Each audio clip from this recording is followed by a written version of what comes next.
fetis kulit latex yang niatnya gotik tapi jadinya kayak Saskia Gotik, yang outfitnya nggak ketulungan sampai-sampai saya mengira dia adalah komplotannya The Volturi yang nggak diakui. Niatnya grande tapi malah jadi grandong.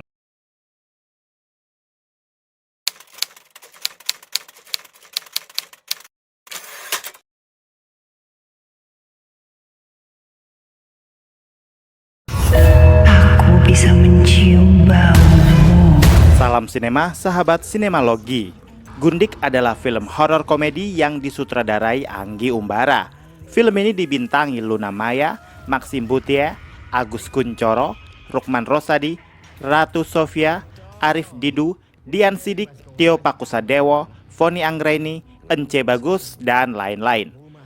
Osman yang diperankan Agus Kuncoro, mantan tentara yang baru bebas dari penjara, harus menerima kenyataan bahwa putrinya yang bernama Mary diperankan Ratu Sofia diam-diam menikahi Baim yang diperankan Maxim Buttier, supir taksi yang dianggap tak punya masa depan. Saat menerima pekerjaan merampok rumah seorang nyai yang diduga adalah Gundik, Osman merekrut tim, yaitu Salman yang diperankan Dian Sidik sesama mantan tentara, kemudian ada Reza yang diperankan Arif Didu, sang kakak ipar, serta Baim sebagai supir dan pengintai.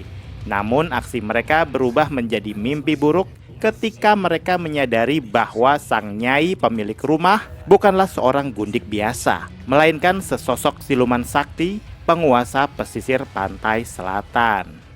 Kalian bisa membantu kami dengan klik tombol super thanks di bawah video. Kami akan sangat berterima kasih atas berapapun nominal saweran yang kami terima. Akhirnya saya mengorbankan waktu kurang lebih 3 jam untuk menonton slideshow presentasi isi kepala Anggi Umbara yang sangat visioner, imajiner, dan berkarisma.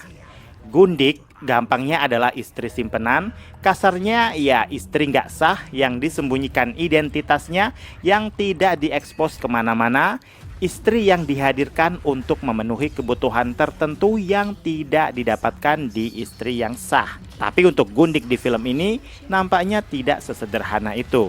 Kisah Gundik di film ini dipoles sedemikian rupa untuk mendapatkan kesan mistis semistis-mistisnya. Gundik di sini disebutkan bertuah, mengikat dan meminangnya dengan harta benda emas berbongkah-bongkah, yang selanjutnya si lelaki haus kekuasaan ini akan dijanjikan tahta.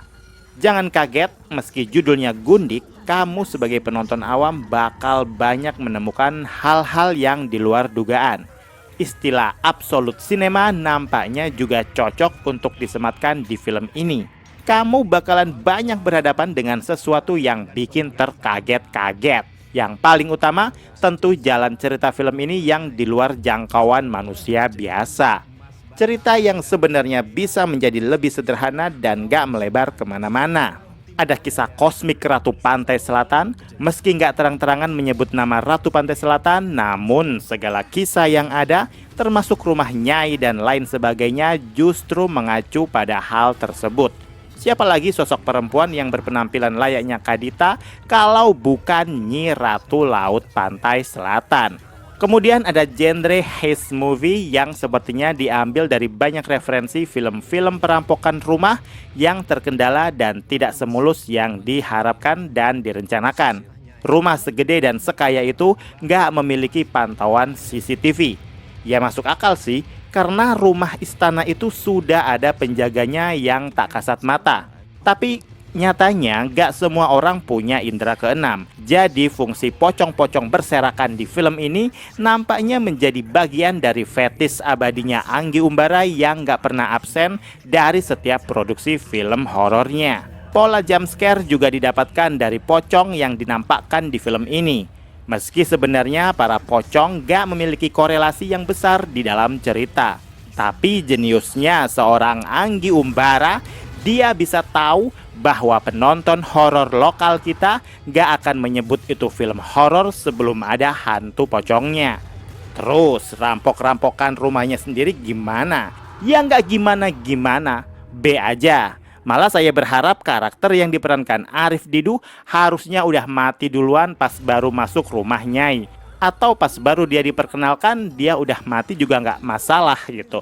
Seingat saya ada beberapa security lebih dari satu di awal film sebelum adegan perampokan. Namun entah kenapa, entah mengapa, rumah segede itu malah hanya menyajikan satu security saja bersama dengan Kasimnya Nyai, yaitu Samir. Samir sendiri adalah representasi penjahat pedofil fetis kulit latex yang niatnya gotik tapi jadinya kayak Saskia gotik, yang outfitnya nggak ketulungan sampai-sampai saya mengira dia adalah komplotannya The Volturi yang nggak diakui. Niatnya grande tapi malah jadi grandong. Baru kali ini eksplorasi peran seorang Rukman Rusadi malah jadi badut dalam film. Saya kurang nyaman dengan peran yang dia mainkan. Mungkin niatnya dia menjadi sosok karakter abdi dalam flamboyan tapi mematikan. Sayangnya yang saya lihat malah kayak tukang sulap pasar malam yang kurang tidur. Kalau mau flashback, 11 tahun yang lalu Anggi pernah bikin film Comic 8 yang dibikin trilogi. Nah, kengerian saya adalah jangan-jangan Gundik ini mau diproyeksikan seperti itu.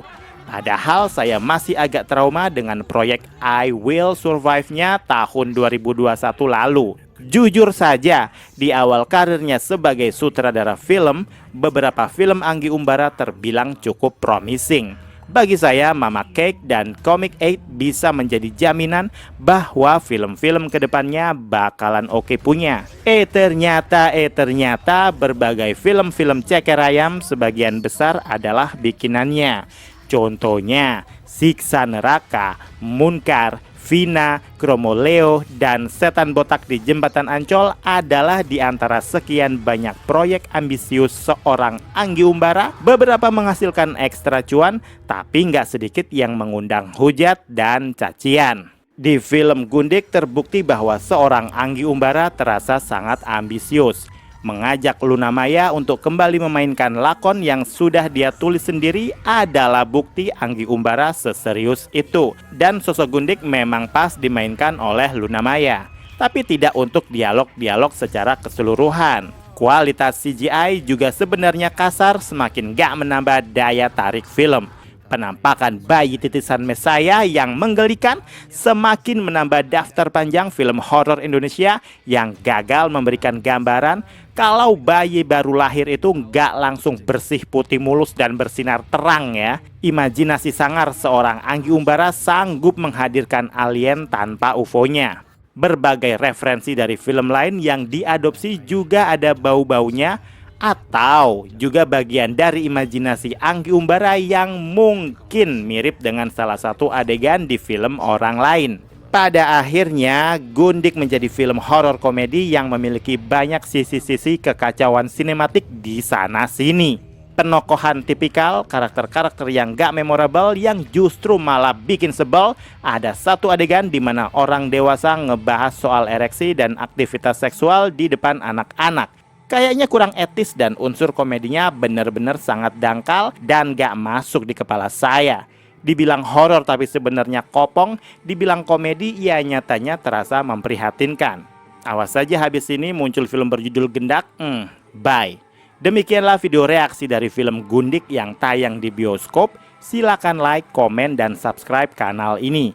Cek juga akun-akun media sosial Sinemalogi. Dan jangan lupa bersinema dahulu, berbahagia kemudian.